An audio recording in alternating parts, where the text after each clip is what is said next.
Good morning. आज हम reproduction of paramecium पढ़ते हैं, ठीक है। अर्थात पैरामीशियम में प्रजनन किस प्रकार से होता है उसको हम आज देख लेते हैं, ठीक है। तो ये पैरामीशियम होता क्या है ना, उसको देखते हैं। तो पैरामीशियम जो है वो कौन से फाइलम के अंतर्गत आता है? तो पैरामीशियम प्रोटोजोआ फाइलम के अंतर्गत आता है, ठीक। पैरामीशियम जो है वो क्या है? वंश है और इसकी प्रजाति क्या होती है? कॉर्डेटम। अर्थात इसको हम क्या, पैरामीशियम का पूरा नाम क्या कहेंगे? हम पैरामीशियम कॉर्डेटम कहेंगे, जिसमें पैरामीशियम क्या होता है? वंश होता है, जीनस होता है, तथा कॉर्डेटम क्या होता है? इसका स्पीशीज होती है, जाति होती है, ठीक है। तो हम क्या देखेंगे कि जो पैरामीशियम होता है वो फाइलम प्रोटोजोआ के अंतर्गत आने वाला क्या है? जंतु है। कैसा जंतु होता है ये? स्लीपर एनिमल्स होती है ना। और एक ऐसा एनिमल्स होता है, यूनिसेलुलर एनिमल्स होता है, ठीक। न्यूट्रिशन इसमें किस प्रकार से होता है? होलोजोइक न्यूट्रिशन होता है, ठीक है। और हम क्या देखते हैं कि पैरामीशियम जो होता है वो अलवणीय जल अर्थात स्वच्छ जल में पाया जाता है, ठीक है। तो हमने जो पैरामीशियम के बारे में क्या क्या पढ़ा था पिछली कक्षा में कि पैरामीशियम का उसका स्ट्रक्चर देखे थे, जिसमें हमने देखा एक्सटर्नल स्ट्रक्चर और इंटरनल स्ट्रक्चर देखे, ठीक है। उसके बाद न्यूट्रिशंस पढ़े, फिर एक्सक्रीशन तथा रेस्पिरेशन, ऑस्मोरेगुलेशन, लोकोमोशन पढ़े, ठीक है। तो आज हम क्या देखते हैं कि पैरामीशियम में किस प्रकार से रिप्रोडक्शन अर्थात प्रजनन की क्रिया जो होती है वो किस प्रकार से होगा उसको देखेंगे, ठीक। तो पैरामीशियम जो होता है वो यूनिसेलुलर एनिमल्स होता है, जिसमें प्रजनन जो होता है वो असेक्सुअल रिप्रोडक्शन भी होता है और सेक्सुअल रिप्रोडक्शन होता है, ठीक है। तो पैरामीशियम में असेक्सुअल रिप्रोडक्शन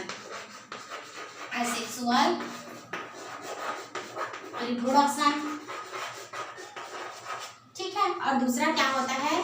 सेक्सुअल रिप्रोडक्शन होता है, ठीक है। पैरामीशियम में अलैंगिक जनन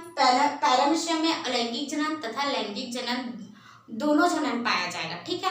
तो देखते हैं कि असेक्सुअल रिप्रोडक्शन, तो जो अलैंगिक जनन होता है वो कौन सी विधि के द्वारा होता है? ट्रांसवर्स बाइनरी फिजन के द्वारा होता है। किसके द्वारा होता है? ट्रांसवर्स बाइनरी फिजन, ठीक है। ट्रांसवर्स बाइनरी फिजन के द्वारा होगा, ठीक। अब उसके बाद सेक्सुअल रिप्रोडक्शन देखते हैं अर्थात लैंगिक जनन। तो पैरामीशियम में एक विशेष प्रकार की क्या पाई जाती है? सेक्सुअल रिप्रोडक्शन पाया जाता है, अर्थात कौन सा होता है? कॉन्जुगेशन। क्या होता है? कॉन्जुगेशन होता है। कॉन्जुगेशन के द्वारा पैरामीशियम में क्या पाया जाता है? सेक्सुअल रिप्रोडक्शन की क्रिया पाई जाती है, ठीक है। तो हम इसको बारी बारी से देख लेते हैं कि असेक्सुअल रिप्रोडक्शन किस प्रकार से होगा पैरामीशियम में और सेक्सुअल रिप्रोडक्शन किस प्रकार से होगा, ठीक है। तो सबसे पहले देखते हैं हम असेक्सुअल रिप्रोडक्शन अलैंगिक जनन की क्रिया, ठीक। तो अलैंगिक जनन की क्रिया जो होती है वो किसके द्वारा होगा? कौन सी विधि के द्वारा? ट्रांसवर्स बाइनरी फिजन के द्वारा होता है, ठीक है। तो ये जो ट्रांसवर्स बाइनरी फिजन होता है ना, तो इसमें इस विधि में जो प्रजनन होता है ना, वो कैसे होता है? हम क्या जानते हैं कि पैरामीशियम में क्या प्रेजेंट होता है? इसके स्पेसिफिक कैरेक्टर क्या होता है पैरामीशियम का कि इसमें हेट्रोकैरियोटिक न्यूक्लियस पाया जाता है। क्या? हेट्रोकैरियोटिक न्यूक्लियस अर्थात विषम प्रकार का इसमें क्या पाया जाता है? केंद्रक पाया जाता है ना, हमने ये पढ़ा था। कौन कौन सा होता है? एक माइक्रोन्यूक्लियस होता है और दूसरा क्या होता है? मैक्रोन्यूक्लियस होता है। एक छोटा न्यूक्लियस होता है और दूसरा क्या होता है? बड़ा न्यूक्लियस होता है, जिसको हम क्या कहते हैं? मैक्रोन्यूक्लियस कहते हैं, ठीक है। तो ये जो ट्रांसवर्स बाइनरी फिजन है ना, तो पैरामीशियम जो है वो जब उसको अनुकूल परिस्थिति अर्थात जो फेवरेबल कंडीशन जो होता है जब उसको प्राप्ति हो जाती है, तब ये क्या करता है? ट्रांसवर्स बाइनरी फिजन के द्वारा क्या करता है? असेक्सुअल रिप्रोडक्शन की क्रिया को क्या करता है? शो करता है, यानी कि प्रदर्शित करता है, ठीक है। जैसे ही पैरामीशियम में अनुकूलन प्राप्त होता है, ठीक है, तो अनुकूल स्थिति प्राप्त होगी। तो जैसे अनुकूल स्थिति प्राप्त होती है तो पैरामीशियम जो होता है वो asexual reproduction transverse binary fission के द्वारा क्या करता है, प्रदर्शित करता है। ठीक है, तो सबसे पहले क्या होता है कि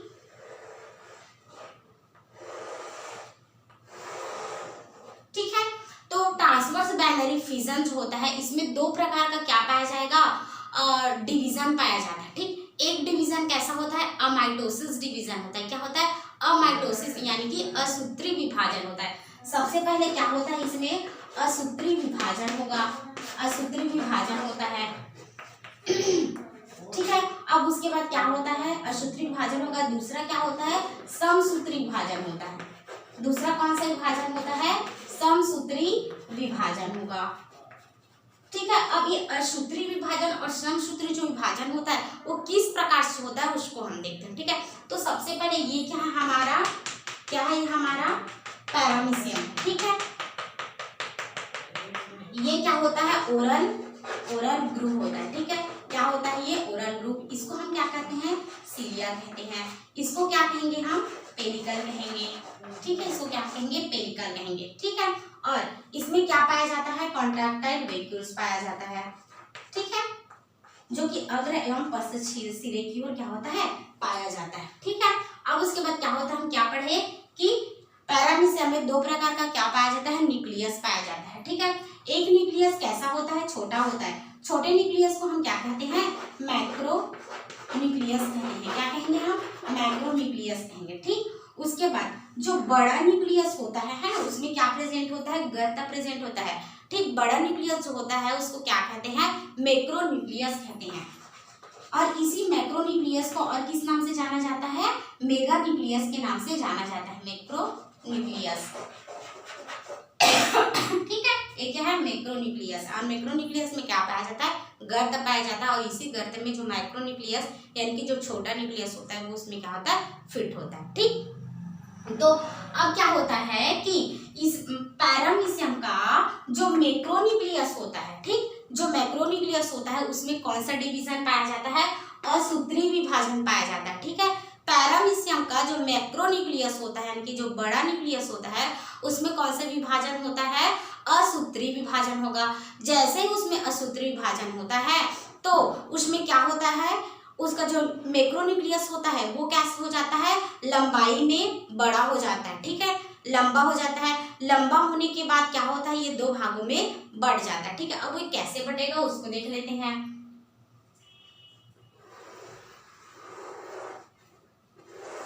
ठीक है,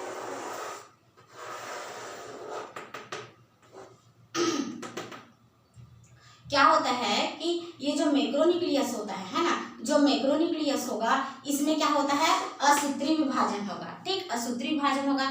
तथा जो माइक्रोन्यूक्लियस होता है इसमें क्या होता है, समसूत्री विभाजन होता है। ठीक है, अब इसका डायग्राम जो हम बना लेते हैं यहाँ पे।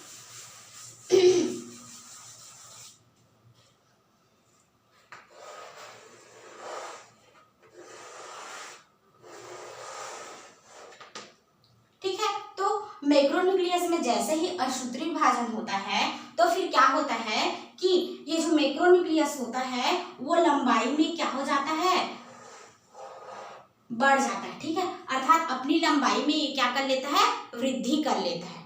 ठीक है, और ये उसके बाद क्या होता है, जो माइक्रोन्यूक्लियस होता है, छोटा न्यूक्लियस होगा, उसमें समसूत्री विभाजन होगा, अर्थात माइटोसिस सेल डिवीजन मतलब माइटोसिस विभाजन होता है। तो इसमें क्या होता है कि ये भी क्या होता है, दो भागों में ये क्या होता है, बढ़ जाता है।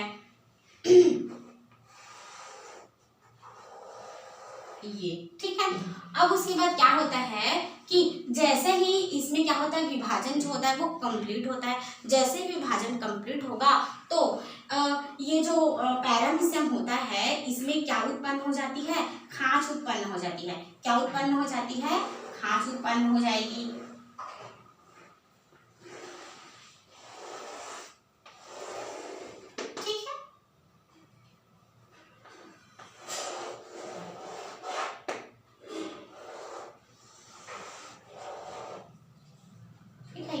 इसको क्या कहते हैं, कॉन्ट्रिक्शन कहेंगे। क्या कहेंगे, कॉन्ट्रिक्शन, कॉन्ट्रिक्शन कहेंगे। या फिर उसको और क्या कहा जाता है, ट्रांसवर्स फरो कहा जाता है। क्या कहा जाता है, ट्रांसवर्स फरो कहा जाता है, अर्थात अनुप्रस्थ खांच कहा जाता है। ठीक है, उसके बाद क्या होता है, इस पैरामीशियम, ये जो पैरामीशियम होता है, इसमें नए ओरल ग्रुप का क्या होता है, निर्माण होता है। ठीक है, न्यू ओरल ग्रुप का क्या होता है, फॉर्मेशन होता है। ठीक है, नए ओरल ग्रुप का क्या होगा, फॉर्मेशन होगा। ठीक है, और ये जो नए ओरल ग्रुप होता है वो भी अग्रभाग और पश्च भाग दोनों भाग की ओर क्या होता है, न्यू ओरल ग्रुप का क्या होता है, फॉर्मेशन होता है। New oral group, new oral group का क्या होगा, फॉर्मेशन होगा। अब उसके बाद क्या होता है कि पैरामीशियम के बॉडी में अग्रभाग तथा पश्च भाग दोनों भाग की ओर दो कॉन्ट्रैक्टाइल वैक्यूल्स का क्या होता है, फॉर्मेशन होता है। ठीक है, दो कॉन्ट्रैक्टाइल वैक्यूल्स का क्या होगा, फॉर्मेशन होगा, कॉन्ट्रैक्टाइल वैक्यूल्स। ठीक है, अब उसके बाद नेक्स्ट स्टेप में क्या होता है कि ये जो अनुप्रस्थ जो खांच होती है ना, वो अत्यधिक क्या होती जाती है, गहरा होती जाती है। ठीक है, अनुप्रस्थ खांच जो है वो अत्यधिक गहरा होता जाएगा तथा इसका जो साइटोप्लाज्म होता है ना, ये क्या है, साइटोप्लाज्म है ना, हमने पढ़ा है कि इसका साइटोप्लाज्म दो भागों में विभक्त रहता है, एक एंडोप्लाज्मा और एक क्या होता है, एक्टोप्लाज्मा होता है। तो ये क्या है, साइटोप्लाज्मा। तो क्या है कि ये ट्रांसवर्स जो खांच होती है वो इसके जो साइटोप्लाज्म जो होता है उसको क्या करता है, दो भागों में बांट देती है। ठीक है, जैसे ही इसका साइटोप्लाज्म दो भागों में बढ़ जाती है तो उसके साथ ही मैक्रोन्यूक्लियस और जो माइक्रोन्यूक्लियस होता है वो भी दो भागों में बढ़ जाता है। जैसे ही मैक्रोन्यूक्लियस और माइक्रोन्यूक्लियस दो भागों में बढ़ जाता है, फिर ये दोनों न्यूक्लियस जो होता है वो अपनी अपनी ध्रुव की ओर क्या होता है, ये चला जाता है। अर्थात ये जो न्यूक्लियस होता है वो इधर चला जाएगा। ठीक, और ये जो न्यूक्लियस है ना, ये बीच वाला जो न्यूक्लियस है वो जो होता है वो किधर चला जाता है, पश्च सिरा की ओर चला जाता है। कैसे चला जाएगा,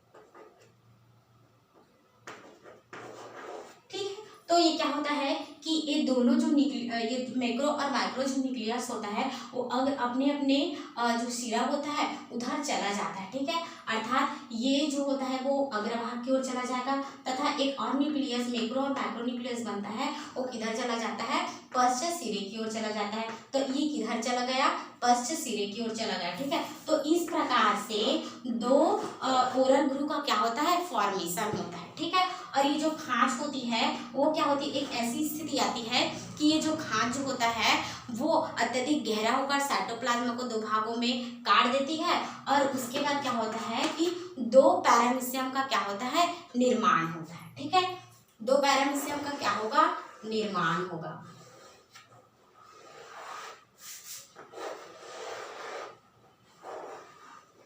ठीक है, तो इस प्रकार से क्या होता है कि दो पैरामीशियम का निर्माण होता है। किस विधि के द्वारा, ट्रांसवर्स बाइनरी फिजन विधि के द्वारा। ठीक है, तो ट्रांसवर्स बाइनरी फिजन में क्या होता है, देखो जो पैरामीशियम होता है उसमें कौन सा सेक्स रिप्रोडक्शन की क्रिया होती है, असेक्सुअल और सेक्सुअल दोनों रिप्रोडक्शन की क्रिया होती है। ठीक, तो असेक्सुअल रिप्रोडक्शन किस विधि के द्वारा होता है, ट्रांसवर्स बाइनरी फिजन विधि के द्वारा होता है। ठीक, तो ट्रांसवर्स बाइनरी फिजन विधि के द्वारा कैसे होता है, हम क्या जानते हैं कि पैरामीशियम में दो प्रकार का न्यूक्लियस पाया जाता है, एक मैक्रोन्यूक्लियस होता है और एक क्या होता है, माइक्रोन्यूक्लियस होता है। ठीक है, तो क्या होगा कि ये जो मैक्रोन्यूक्लियस होता है, बड़ा न्यूक्लियस होता है, तो जो बड़ा न्यूक्लियस होगा यहाँ पर क्या होता है, असूत्री विभाजन होता है, अमाइटोसिस होता है। ठीक है, जैसे इसमें अमाइटोसिस होता है तो इसका जो मैक्रोन्यूक्लियस होता है वो लंबाई में क्या करता है, वृद्धि करता है। वृद्धि करने के बाद दो भागों में क्या हो जाता है, बढ़ जाता है। ठीक, अब उसके बाद जो माइक्रोन्यूक्लियस होगा उसमें कौन सा विभाजन होता है, तो माइक्रोन्यूक्लियस जो है उसमें माइटोसिस विभाजन होता है। ठीक है, समसूत्री विभाजन होता है। इसमें समसूत्री विभाजन होगा तो ये न्यूक्लियस भी दो भागों में क्या होता है, बढ़ जाता है। ठीक है, इसके साथ ही जैसे ही इसमें डिवीजन जो होता है वो कंप्लीट होता है तो इसमें 2 कॉन्ट्रैक्टाइल वैक्यूल्स का क्या होता है, फॉर्मेशन होता है, तथा 2 ओरल ग्रुप का क्या होता है, फॉर्मेशन होता है, तथा जो पैरामीशियम होता है ना, उसमें क्या होता है, डिवीजन होता रहता है, तो उस टाइम एक अनुप्रस्थ खांच का क्या होता है, निर्माण होता है। ये जो अनुप्रस्थ खांच होता है वो गहरा होता जाता है, जैसे ही गहरा होता जाएगा फिर क्या करता है, ये अंत में साइटोप्लाज्मा को 2 भागों में बांट देता है। जैसे ही पैरामीशियम का साइटोप्लाज्मा 2 भागों में बढ़ जाएगा, वैसे ही न्यूक्लियस जो होता है वो अपने अपने सिरे की ओर क्या होता है, ये प्रस्थान करता है। अगर प्रस्थान करेगा, प्रस्थान करने के बाद क्या होगा कि ये जो दोनों कटा हुआ जो सिरा होता है वो फिर से 2 पैरामीशियम का क्या करता है, निर्माण करता है। ठीक है, तो पैरामीशियम में जो ट्रांसवर्स बाइनरी जो फिजन होता है वो 2 घंटे तक चलता है। ठीक है, और एक दिन में ये कितने बार डिवीजन करता है, तो एक दिन में 4 बार डिवीजन करेगा। इस प्रकार से 2 से 16 संतति पैरामीशियम का क्या होता है, निर्माण होता है। ठीक है, तो ये क्या था, पैरामीशियम में असेक्सुअल रिप्रोडक्शन की क्रिया किसमें होती है, बाइनरी फिजन के द्वारा होती है, वो था। अब उसके बाद क्या देखेंगे हम, सेक्सुअल रिप्रोडक्शन देखेंगे। क्या देखेंगे, सेक्सुअल रिप्रोडक्शन देखेंगे।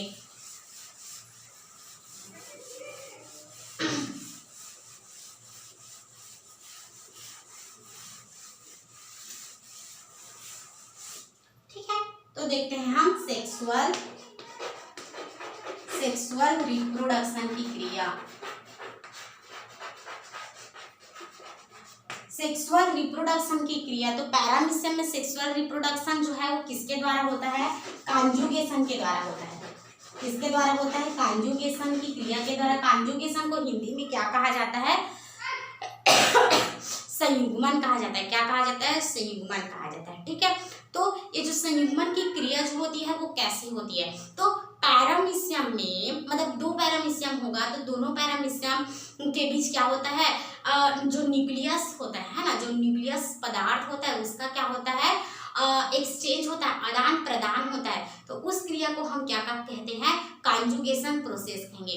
याद रखना, कॉन्जुगेशन प्रोसेस में क्या होता है, तो कॉन्जुगेशन प्रोसेस में क्या होता है, 2 पैरामीशियम के बीच जो न्यूक्लियस मटेरियल होगा है ना, उसका क्या होगा, आदान प्रदान होगा, जिसको हम क्या कहते हैं, कॉन्जुगेशन प्रोसेस कहते हैं। ठीक है, तो सर्वप्रथम क्या होता है कि 2 जो पैरामीशियम होता है उसमें कौन कौन सा सतह पाया जाता है, एबोरल सतह पाया जाता है तथा वेंट्रल सरफेस पाया जाएगा। ठीक है, तो 2 पैरामीशियम का जो वेंट्रल सरफेस होता है, तो वेंट्रल सरफेस जो होता है वो क्या होता है, एक दूसरे के नजदीक आएगा अर्थात समीप आएगा। समीप आने के बाद क्या होता है, उसमें क्या पाया जाता है, पैरामीशियम में ओरल ग्रूव पाया जाता है। ठीक है, जो ओरल ग्रूव होता है तो इसी ओरल ग्रूव के द्वारा क्या करता है, ये जो पैरामीशियम जो होता है आपस में क्या हो जाता है, चिपक जाता है। ठीक है, इसका ये क्या होता है, वेंट्रल सतह है। पैरामीशियम का ये क्या है, वेंट्रल सतह है। ठीक है, तो दो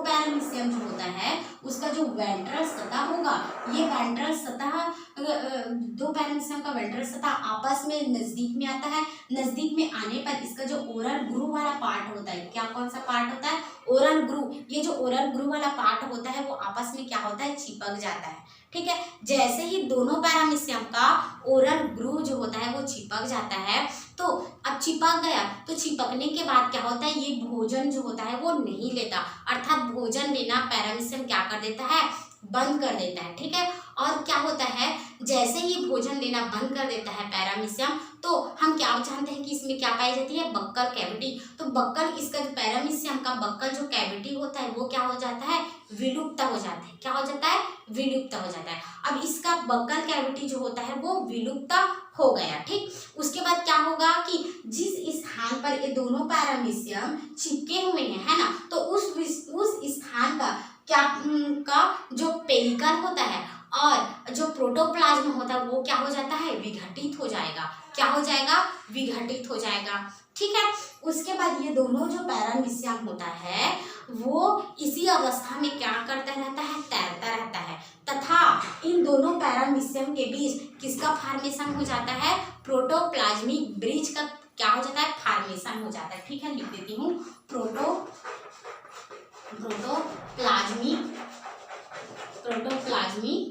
ब्रिज। ठीक है, प्रोटोप्लाज्मिक ब्रिज का क्या हो जाएगा, फॉर्मेशन हो जाएगा। और ये पैरामीशियम क्या करता है, खाना पीना बंद कर देता है और इसी अवस्था में ये क्या करता है, पानी में तैरता रहेगा। ठीक है, और तो क्या होता है कि पैरामीशियम कॉन्जुगेशन की प्रोसेस में पार्टिसिपेट करता है, संयुग्मन की क्रिया करता है, तो उन पैरामीशियम को क्या कहा जाता है, कॉन्जुगेट्स पैरामीशियम कहा जाता है। ठीक है, क्या कहा जाएगा, कॉन्जुगेट्स पैरामीशियम कहा जाता है। ठीक है, अब देखो है ना, अब पैरामीशियम में क्या प्रेजेंट होता है, एक माइक्रोन्यूक्लियस प्रेजेंट होगा। ठीक है, एक क्या होता है, माइक्रोन्यूक्लियस प्रेजेंट होता है। ठीक है, और दूसरा क्या प्रेजेंट होता है, मैक्रोन्यूक्लियस प्रेजेंट होता है। एक छोटा न्यूक्लियस होता है और एक क्या होता है, बड़ा न्यूक्लियस होता है। ठीक है, अब क्या होगा कि ये जो मैक्रोन्यूक्लियस होता है, ठीक, किसका, पैरामीशियम का जो मैक्रोन्यूक्लियस होता है ना, वो क्या हो जाता है, वो क्या हो जाएगा, डीजनरेट, डिसअपियर हो जाएगा। अर्थात ये जो मैक्रोन्यूक्लियस होता है वो क्या हो जाता है, विलुप्त हो जाता है। जैसे ही दोनों पैरामीशियम में कॉन्जुगेशन प्रोसेस स्टार्ट होता है, वैसे ही जो मैक्रोन्यूक्लियस होता है वो क्या हो जाता है, विलुप्त हो जाता है। लिख देते हैं, सर्वप्रथम क्या होता है कि मैक्रोन्यूक्लियस क्या हो जाता है, विलुप्त हो जाता है, अर्थात डीजनरेट हो जाएगा, विलुप्त। ठीक है, मैक्रोन्यूक्लियस क्या हो गया, विलुप्त हो गया। ठीक है, अब उसके बाद क्या होता है कि ये जो माइक्रोन्यूक्लियस होता है, पैरामीशियम का जो माइक्रोन्यूक्लियस होगा, यहाँ पर क्या होता है, विभाजन होता है। ठीक है, मतलब माइक्रोन्यूक्लियस का 2 बार क्या होता है, विभाजन होता है। ठीक, माइक्रोन्यूक्लियस का 2 बार क्या होगा, डिवीजन होगा। 2 बार क्या होता है, डिवीजन होता है। ठीक, जैसे ही दो बार डिवीजन होता है तो फिर अब कितने 2 बार डिवीजन होगा, अर्थात एक माइक्रोन्यूक्लियस से कितना बना, 2 बना। ठीक, और 2 माइक्रोन्यूक्लियस से कितना बना, 4 माइक्रोन्यूक्लियस बना। ठीक है, तो इस प्रकार से जब माइक्रोन्यूक्लियस में 2 बार डिवीजन होता है ना, 2 बार डिवीजन होता है तो कितना माइक्रोन्यूक्लियस बनता है, 4 माइक्रोन्यूक्लियस, या इसको हम क्या कहते हैं, माइक्रोन्यूक्लियाई भी कहते हैं। ठीक है, तो इस प्रकार से एक माइक्रोन्यूक्लियस का जब 2 बार डिवीजन होता है तो कितना माइक्रोन्यूक्लियाई बनता है, 4 माइक्रोन्यूक्लियाई बनता है। कितना माइक्रोन्यूक्लियाई बनेगा, 4 माइक्रोन्यूक्लियाई बनेगा। ठीक है, और ये जो 4 माइक्रोन्यूक्लियाई होता है, इसमें से जो 3 माइक्रोन्यूक्लियस या माइक्रोन्यूक्लियाई जो होता है वो कैसा हो जाता है, डीजनरेट, डिसअपियर हो जाएगा। ठीक है, 3 माइक्रोन्यूक्लियस डीजनरेट, डिसअपियर। ठीक है, इसमें से 4 माइक्रोन्यूक्लियाई में से 3 माइक्रोन्यूक्लियस डीजनरेट और डिसअपियर हो जाता है। ठीक है, अब कितना बचा, कितना माइक्रोन्यूक्लियस बचा, तो केवल 1 माइक्रोन्यूक्लियस बचा। कितना माइक्रोन्यूक्लियस बचा, 1 माइक्रोन्यूक्लियस बचा। ठीक है, अब ये जो 1 माइक्रोन्यूक्लियस बचा रहता है तो इसी 1 माइक्रोन्यूक्लियस में क्या होता है, असिमेट्रिकल डिवीजन होता है। यहाँ पर क्या होता है, 1 माइक्रोन्यूक्लियस में क्या होता है, असिमेट्रिकल डिवीजन होगा। ठीक है, जैसे ही 1 माइक्रोन्यूक्लियस या 1 माइक्रोन्यूक्लियाई में जब असिमेट्रिकल डिवीजन होता है तो 2 प्रकार का क्या बनता है, न्यूक्लियस बनता है। ठीक है, 2 प्रकार का क्या बनेगा, न्यूक्लियस बनेगा। एक कैसा न्यूक्लियस बनता है, एक छोटा न्यूक्लियस बनता है। कैसा न्यूक्लियस बनता है, एक स्मॉल न्यूक्लियस बनेगा, एक स्मॉल न्यूक्लियाई बनेगा। ठीक, एक स्मॉल न्यूक्लियाई बनता है, तथा एक कैसा बनता है, बड़ा न्यूक्लियाई बनता है, बड़ा न्यूक्लियाई बनता है।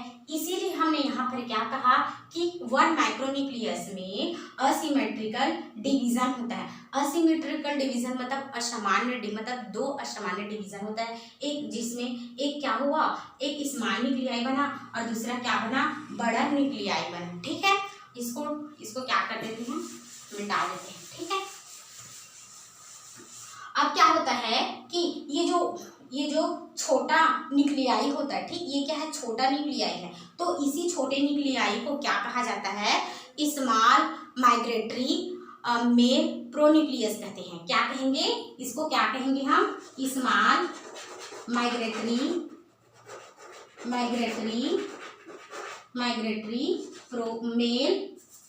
मेल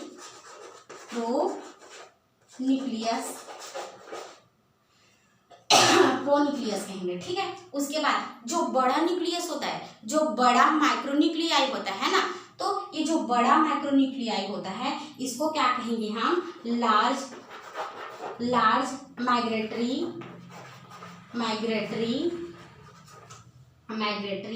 फीमेल प्रोन्यूक्लियस कहेंगे।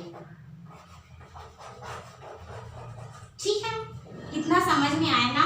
क्या हुआ, 1 माइक्रोन्यूक्लियस में जब असिमेट्रिकल डिवीजन होता है तो क्या बनता है, एक स्मॉल और माइक्रोन्यूक्लियाई बनता है और दूसरा क्या होता है, लार्ज माइक्रोन्यूक्लियाई बनता है। ठीक है, तो स्मॉल माइक्रोन्यूक्लियाई को हम क्या कहते हैं, स्मॉल माइग्रेटरी मेल प्रोन्यूक्लियस कहेंगे। ठीक है, और जो बड़ा वाला माइक्रोन्यूक्लियाई होता है उसको क्या कहेंगे, लार्ज माइग्रेटरी फीमेल प्रोन्यूक्लियस कहेंगे। ठीक है, अब क्या होता है यहाँ पर नेक्स्ट स्टेप में कि ये जो मेल प्रोन्यूक्लियस और जो फीमेल प्रोन्यूक्लियस जो होता है वो आपस में क्या हो जाता है, फ्यूज्ड हो जाता है। आपस में क्या हो जाएगा, फ्यूज्ड हो जाएगा। ठीक है, आपस में ये जैसे ही फ्यूज्ड हो जाता है तो क्या बनता है, एक सिन कैरियन न्यूक्लियाई बनता है। क्या बनता है, सिन कैरियन न्यूक्लियस बनता है। ठीक है, सिन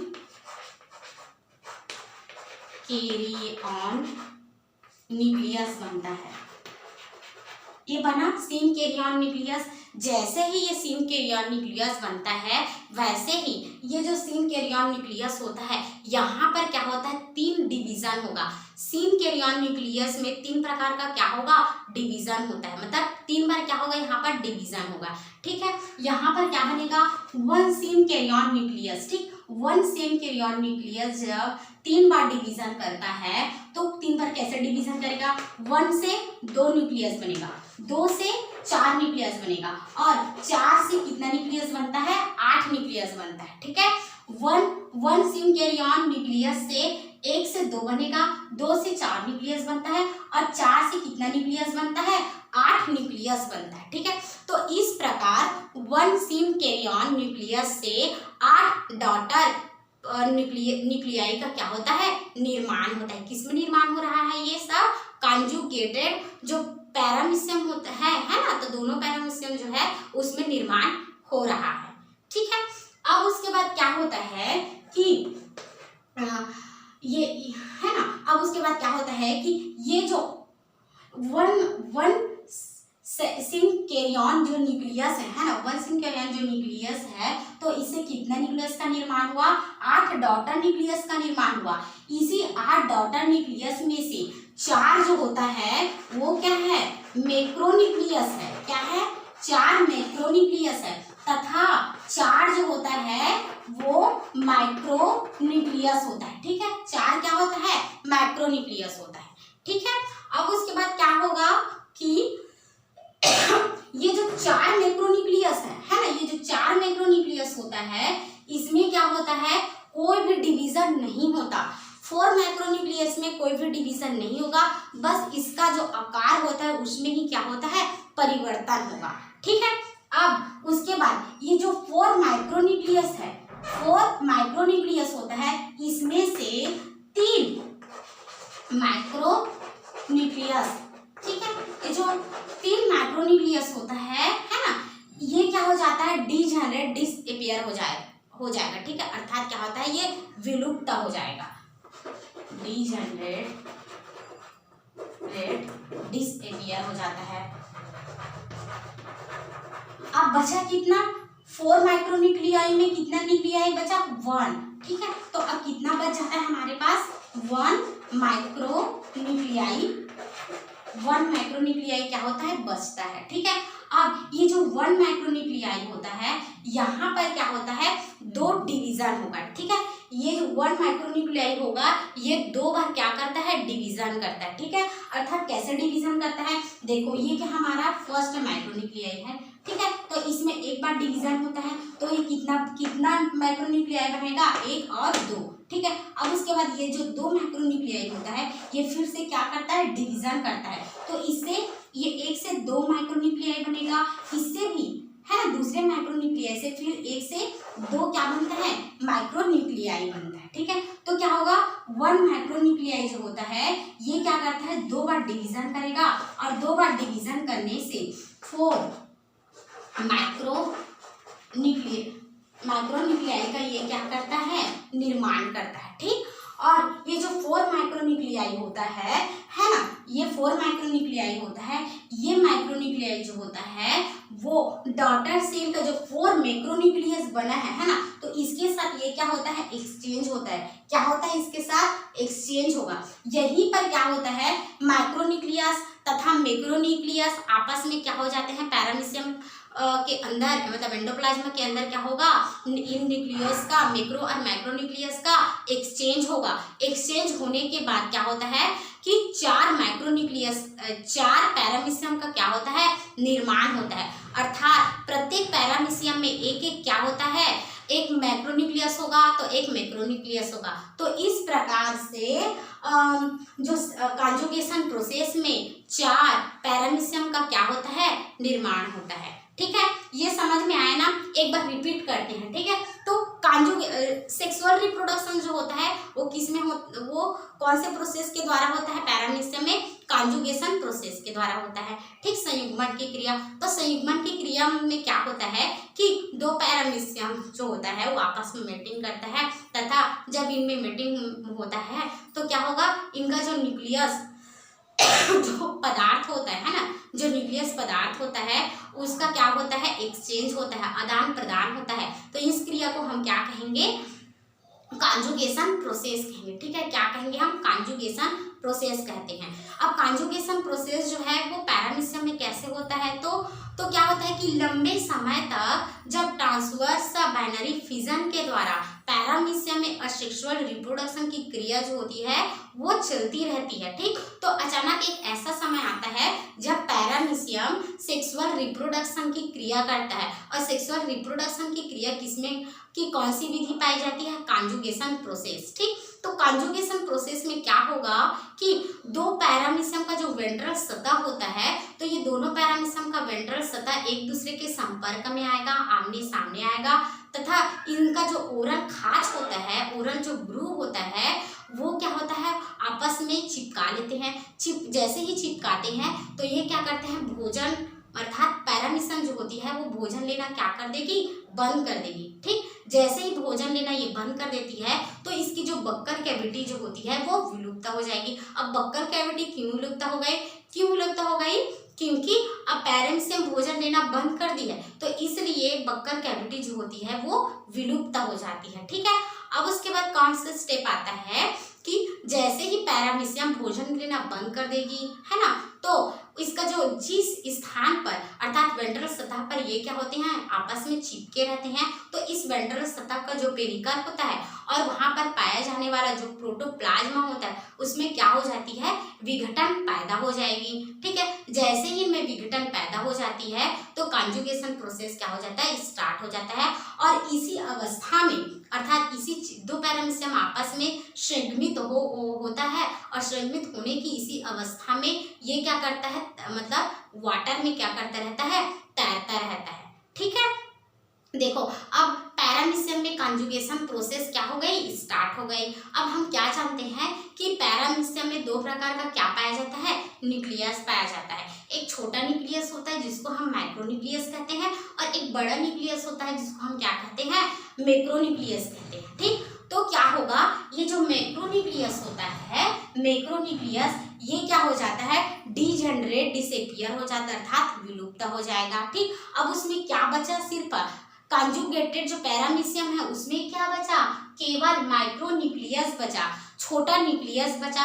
अभी जो छोटा न्यूक्लियस होता है इसमें क्या होता है, 2 बार विभाजन होगा। कितने बार होगा, 2 बार विभाजन होगा। ठीक, अब 2 बार कैसे विभाजन होगा, 1 से 2, ये एक है ना, 1 माइक्रोन्यूक्लियस से 2 माइक्रोन्यूक्लियाई बना, फिर 2 माइक्रोन्यूक्लियाई से कितना माइक्रोन्यूक्लियाई बना, 4 माइक्रोन्यूक्लियाई बना। तो इस प्रकार से एक माइक्रोन्यूक्लियस में जब 2 बार डिवीजन होता है तो कितना माइक्रोन्यूक्लियाई बनता है, 4 माइक्रोन्यूक्लियाई बनता है। अब इस 4 माइक्रोन्यूक्लियाई जब बना तो इसी 4 माइक्रोन्यूक्लियाई में से जो 3 माइक्रोन्यूक्लियाई होता है वो डीजेनरेट डिसअपीयर हो जाती है, अर्थात विलुप्त हो जाती है। तो कितना माइक्रोन्यूक्लियाई बचा, सिर्फ 1 माइक्रोन्यूक्लियस बचा या 1 माइक्रोन्यूक्लियाई बचा।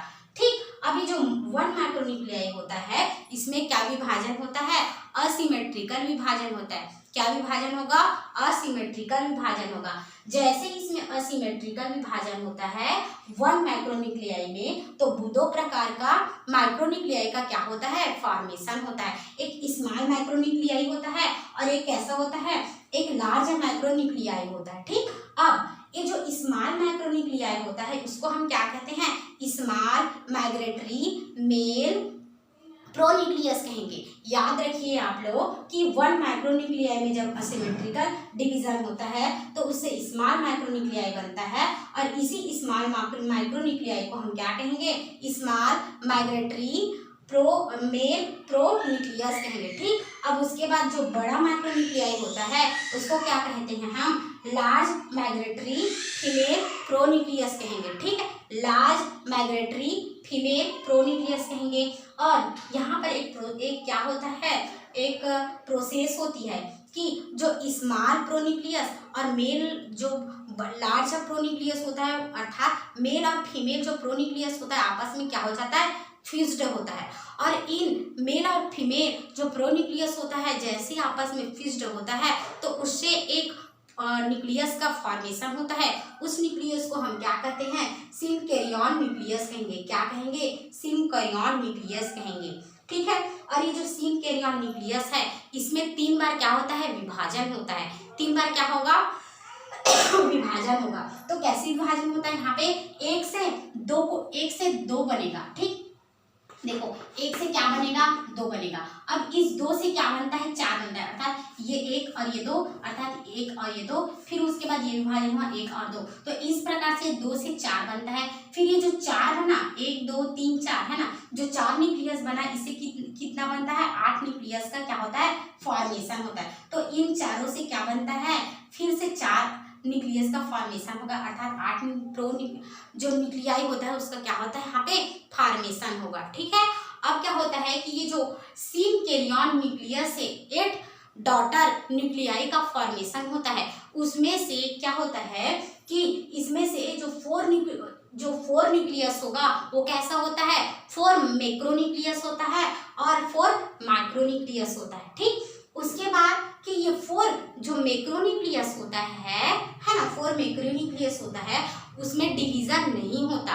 ठीक, याद रखिए यहाँ पे कि 4 माइक्रोन्यूक्लियस जो होता है या 4 माइक्रोन्यूक्लियाई जो होगा यहाँ पे डिवीजन नहीं होगा, ओनली इसके आकार में क्या होती है, परिवर्तन होता है। ठीक है, ये 4 न्यूक्लियस का 4 मैक्रोन्यूक्लियस ही रहेगा। ठीक, अब उसके बाद क्या देखते हैं, हमारे पास क्या बचा, 4 माइक्रोन्यूक्लियाई बचा। क्या बचा, 4 माइक्रोन्यूक्लियाई बचा। ये जो 4 माइक्रोन्यूक्लियाई होता है इसमें से जो 3 मैक्रोन्यूक्लियाई होता है, 3 मैक्रोन्यूक्लियस जो होता है वो क्या हो जाता है, डीजेनरेट डिसअपीयर हो जाएगा, अर्थात विलुप्त हो जाएगा। तो हमारे पास कितना न्यूक्लियाई बचा, सिर्फ 1 माइक्रोन्यूक्लियाई बचा। कितना माइक्रोन्यूक्लियाई बचा, 1 माइक्रोन्यूक्लियाई बचा। ये जो 1 माइक्रोन्यूक्लियाई होता है यहाँ पर क्या होता है, 2 बार ये क्या करता है, डिवीजन, अर्थात 2 बार क्या करता है, ये डिवीजन करता है। कैसे डिवीजन करेगा, तो ये 1 माइक्रोन्यूक्लियाई हुआ, जब इसमें प्रथम डिवीजन होता है ना, तो ये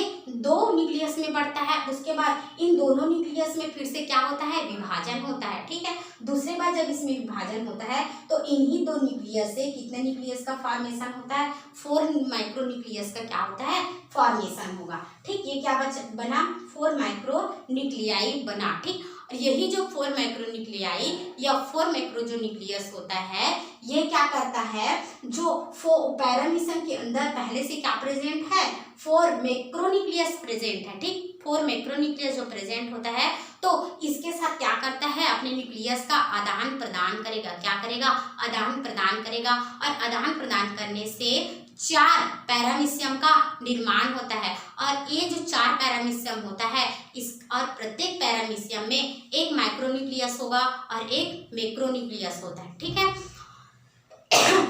ये जो प्रोसेस होता है वो 12 से, मतलब कंजुगेशन जो प्रोसेस होता है वो 12 से 48 घंटे तक पैरामीशियम में क्या होता है, चलता रहता है। जैसे ही 12 से 48 घंटे तक कंजुगेशन प्रोसेस जो होती है वो खत्म हो जाती है, तो ये जो न्यूक्लियस होता है वो क्या हो जाएगी, अलग हो जाएगी। ठीक है, तो इस प्रकार से पैरामीशियम में क्या होता है, असेक्सुअल रिप्रोडक्शन होता है और सेक्सुअल रिप्रोडक्शन होगा। ठीक, असेक्सुअल में हमने क्या पढ़ा, ट्रांसवर्स बाइनरी फिजन पढ़ा, तथा सेक्सुअल रिप्रोडक्शन में हमने क्या पढ़ा कि सेक्सुअल रिप्रोडक्शन में कंजुगेशन प्रोसेस के द्वारा पैरामीशियम में क्या होता है, लैंगिक जनन की क्रिया होती है, जिसमें लास्ट में कितने पैरामीशियम का फॉर्मेशन होता है, 4 पैरामीशियम का फॉर्मेशन होगा। और इसी चारों पैरामीशियम में एक माइक्रोन्यूक्लियस रहेगा तथा एक मैक्रोन्यूक्लियस रहेगा। ठीक है, ठीक है, तो फिर ये हमारा जो चैप्टर था वो समाप्त हुआ। ठीक है, तो फैलम प्रोटोजोआ समाप्त हुआ। कल से हम फैलम पोरीफेरा पढ़ेंगे। ठीक है, आप लोग भी पढ़ना। और